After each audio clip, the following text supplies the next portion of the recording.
Hello there. Welcome to my talk, Open Standards for Open Banking. My name is Chris Wood. I'm a Catalyst at Axway. Just before we start, a quick word about the Catalyst team.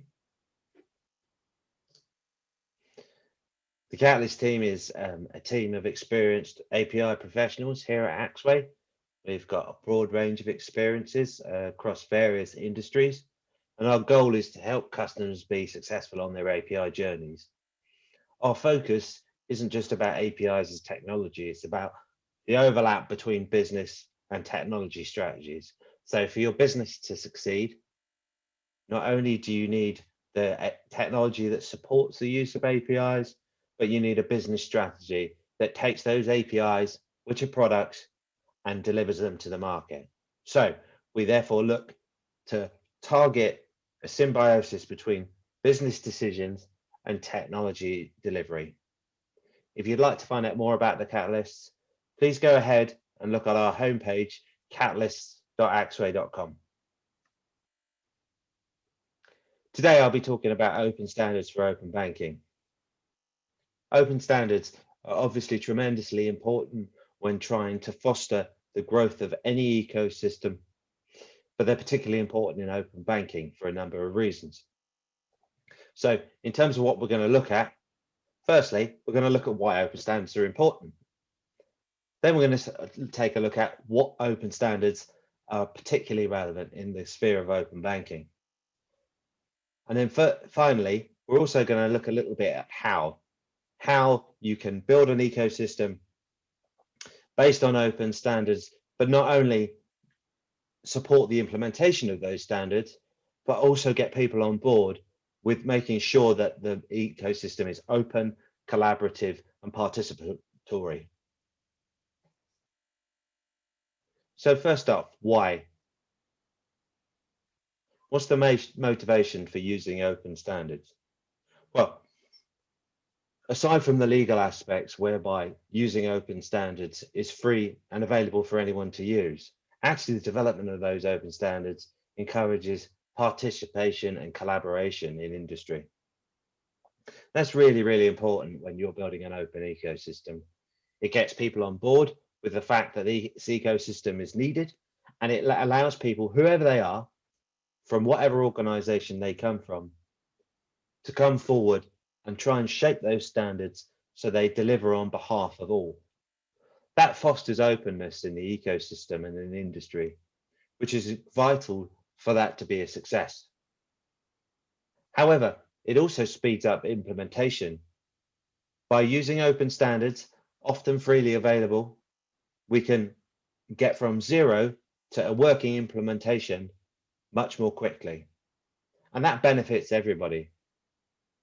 In the open banking sphere, whether you're a third-party provider or a fintech, if you want to call them that, who's attempting to consume APIs from the banking industry, having the ability to build upon open standards is really, really important because it gets you over the hoop of getting a working implementation much, much more quickly. So there's a lot of benefit to using open standards. Big brains have gone into developing them. It avoids reinventing the wheel. So by virtue of that fact, it allows ecosystems to be built much, much more quickly. So from the perspective of open banking, what open standards are important? Well, we can start when we're looking at the country level with existing open banking standards themselves. Many countries have already implemented standards that are either implemented in one country or across many countries. There's a range shown on the screen here. For example, the Open Banking UK standards, the Berlin Group, STEP, which is from France, the Polish API standards, the Financial Data Exchange standards, which are from the USA, the Open Banking Project from Switzerland, and finally, the original standards for open banking, the Open Bank Project which was started over 10 years ago, and which is where this all came from. These standards are important because they mean there's no need to start from scratch. If we go into a new territory where there's a goal of creating an ecosystem based on open banking, you can actually work from the existing collateral. Again, big brains have gone into developing these standards. Yes, many of them are not perfect, but they do provide a starting point for a country to actually develop how they want to approach the implementation of open APIs that support open banking and the development of an open ecosystem for open banking. Many, and not all of them, are published with an open license. For example, the UK standards are completely open. You could take those, modify them, develop them, do whatever you want with them. But essentially, once you pick them up, they're yours to do as you wish. So having that starting point is really, really critical to a speedy implementation. And this is exactly what they do. You know, you can take these standards, take them into a new market, and start building on top of them. So at the market level, there's a lot of use for open standards. But when we get down to something a bit more fine-grained and start to look at individual technologies, the one that really strikes me as being really, really important is Open API. So Open API, previously known as Swagger, was donated to the Linux Foundation a few years ago. It's become the Open API initiative. What is Open API? It's the de facto standard for creating API specifications. So it's an API specification language that allows the construct of an API, the interface, to be described and provide a contract between the consumer of that API and the publisher of the API itself. Okay, that's really, really important because having well-defined interfaces is critical for success. Being able to produce a well-defined interface allows a consumer to know exactly what to expect from the API they're consuming. So when a developer is sitting there writing their application, they've got to hand everything they need to know about the API and what to expect from it. But that's only part of the puzzle in the open banking world. In order to create open APIs in a standards-based market, the publishers, i.e. the banks, also need to implement their APIs. Therefore, it's critical for them to have a well-defined interface that tells them what the consumers are going to expect. So it allows people to both consume and implement APIs very, very easily. So there are other standards out there, but in terms of the standards war being one, the Open API standard has really won the market, for want of a better word. And it's supported by a wide range of tooling. So for developers and publishers alike, because it's an open standard, they can take it, go and implement it in their tool sets. So it makes it easier for developers on either side, a consumer of an API or a publisher of an API, to generate code, create tests, produce documentation, do whatever they need, because the tooling is geared towards this standard. Now, it's fair to say that whilst I pull on Open API as being the de facto standard for creating API specifications, it's not the only one. It could be that in some markets, there's RAML. In some markets, there could be the need for JSON schema. It doesn't really matter. But in terms of using the most popular API specification language, Open API is it. It's probably got the widest support, the widest range of tooling. Therefore, it makes good sense to use this as a mechanism for creating well-defined interfaces for the market. So that's API design and the most popular open standard for API design. But what about security? Well, in the open banking world, the go-to profile for security has become the financial grade API, or FAPI for short. FAPI's been around a couple of years now. And what it does is it implements a hardened security profile for financial APIs. So as the diagram on the left shows, it's built on top of OpenID Connect, which in turn is built on top of OAuth. So it's a layer on top of existing protocols and standards that's intended to provide hardened security for financial APIs. So this standard has been adopted in a number of markets. It's in the UK, it's the first to adopt it, but it's also in Australia. It's likely to go into FDX. It's in Brazil. So it's an increasing number of markets that are supporting FAPI. Again, one of the advantages of this approach is that it allows for consistency for consumers and implementers. On the consuming side, they know exactly what to expect when they request access to an API.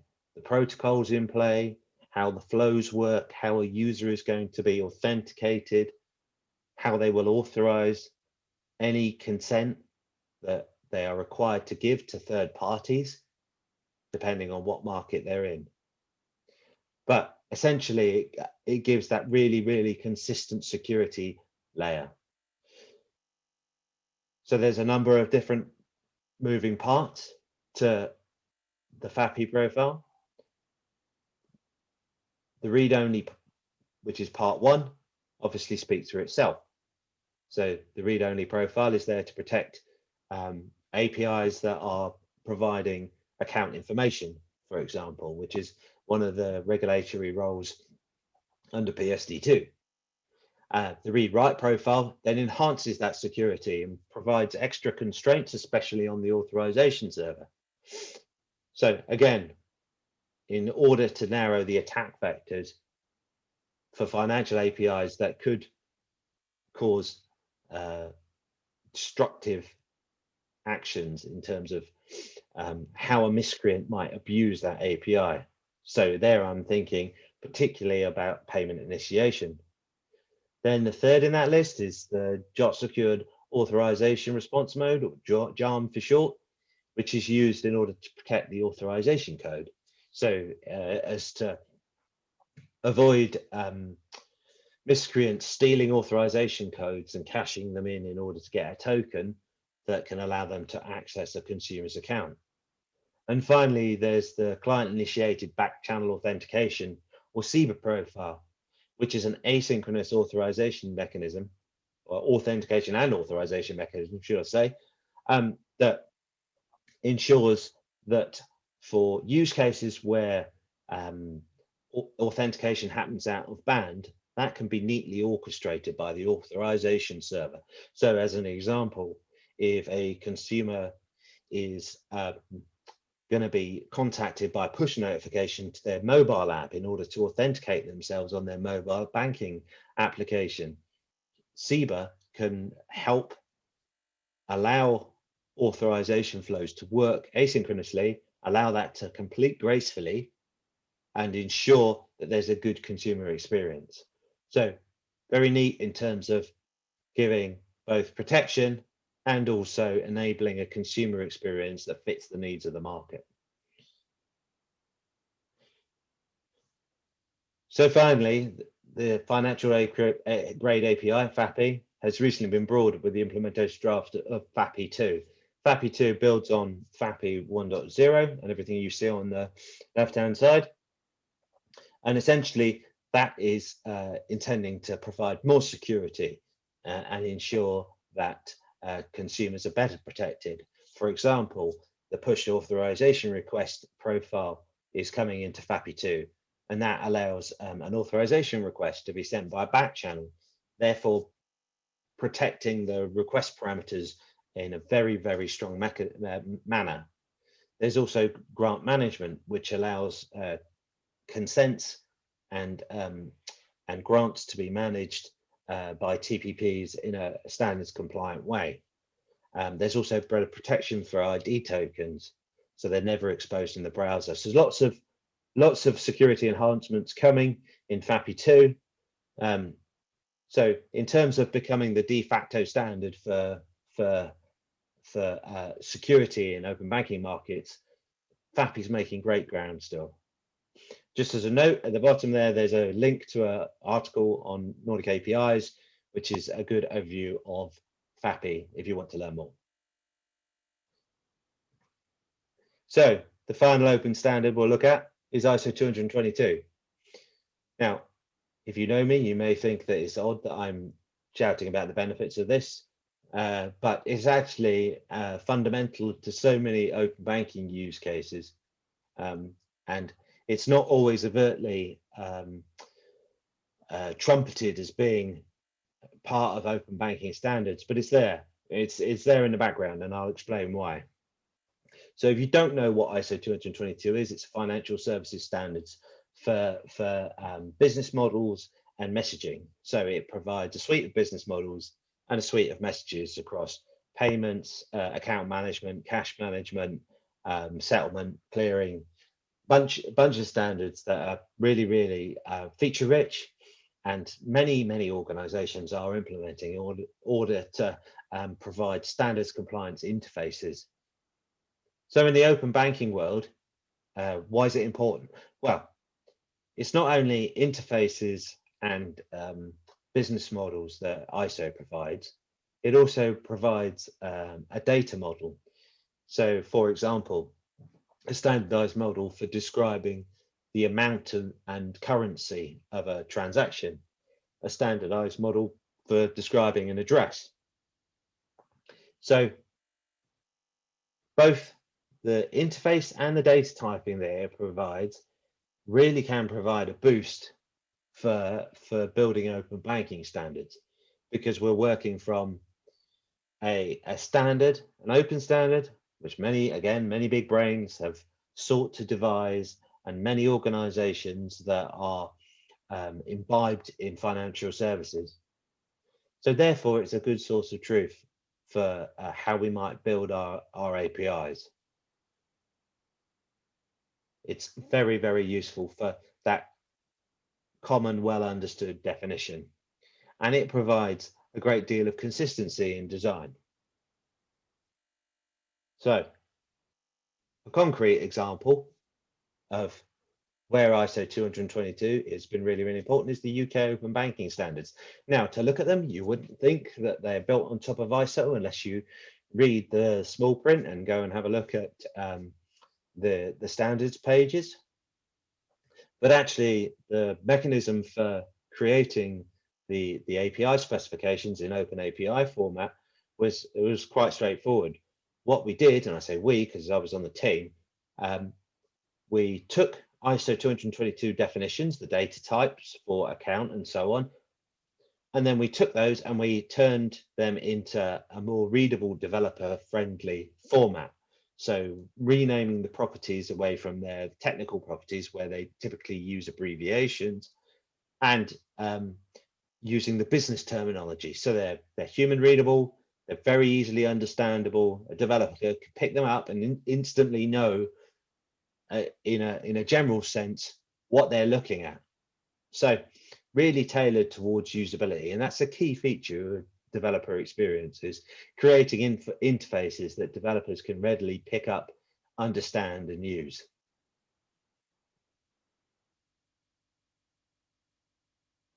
So those are some of the open standards that are really important. But I also want to talk about open approaches. How we do things to build open ecosystems is really important, because in order to get people on board, in order to foster openness in the market, and in order to make sure the ecosystem can grow, we really need to take the right approach. So if these are my top tips, tip number 1, use machine readable specifications. We've already touched on open API and why that's important. but actually having machine readable specifications being created cuts down developer time massively. If you give them an open API specification, and it doesn't have to be open API, it could be RAML if that was what the market saw was the right thing to do. It could be a JSON schema. It could be a message orientated language like async API. It doesn't really matter, but what matters is having the means to create an interface that can be read and understood by human beings and also processed by a machine. So when a developer picks up the end interface, they can then generate their application very, very easily. And in open banking markets, on the provider side, being an API provider, i.e. a bank, you also want that same flexibility. You want to be able to pick up the interface that you are, by virtue of the standards, obliged to implement and just be able to generate code. So having a machine readable specification is really, really important. So tip number one, make sure you're using Open API or an equivalent to create machine readable specifications. Tip number two is publish pages, not documents. So what do I mean? Well, there is a tendency to go and generate reams of documentation, which are then published using PDFs. PDFs are useless. They're unsearchable. Normally their indexing is off and they're stored away somewhere on a download site. So it makes it much, much more difficult for developers to actually go and find the information they need to either create their application or implement their API.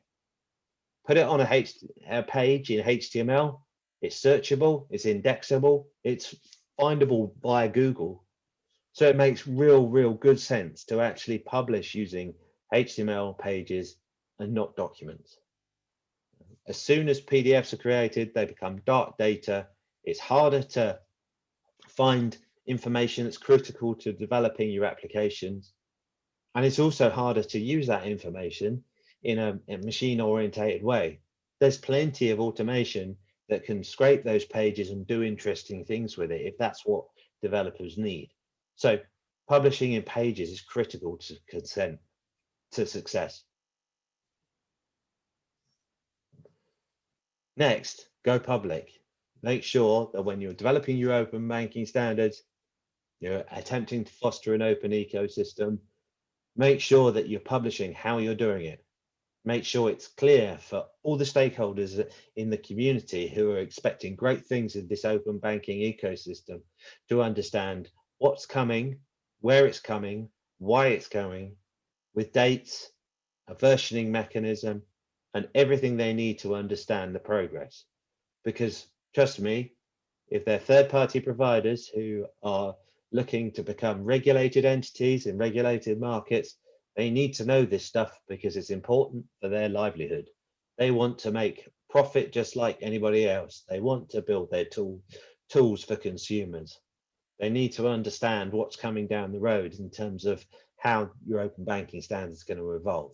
So if you're orchestrating the market, if you're in a standards body, make sure that there's complete transparency in how those standards are being created.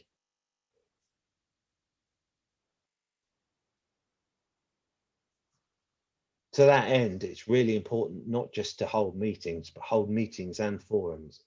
Your meetings should be about scheduling work, agreeing on the approach, and you need to have a broad base of the ecosystem in order to make sure that your meetings are representative. But alongside that, you really also need to open it up to the wider body, to forums, and make sure that those forums are receptive to hearing feedback from the community. It's vitally important for open banking standards to evolve in a way that everybody can get on board with. Otherwise, adoption will be low, the open ecosystem won't grow.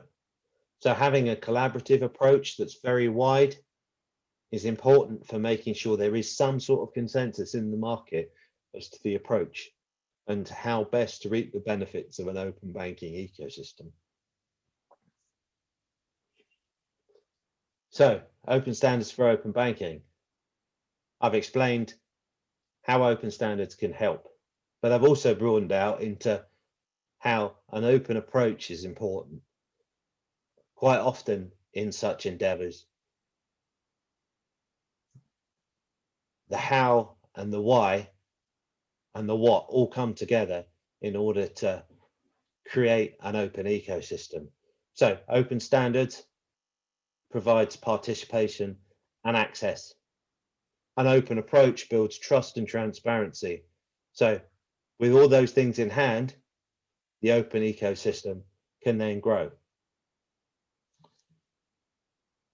So that's it for me. Thanks for listening to my talk. If you want to find anything else about the catalysts, please go and look at our website. Enjoy the rest of Open Banking Week Global.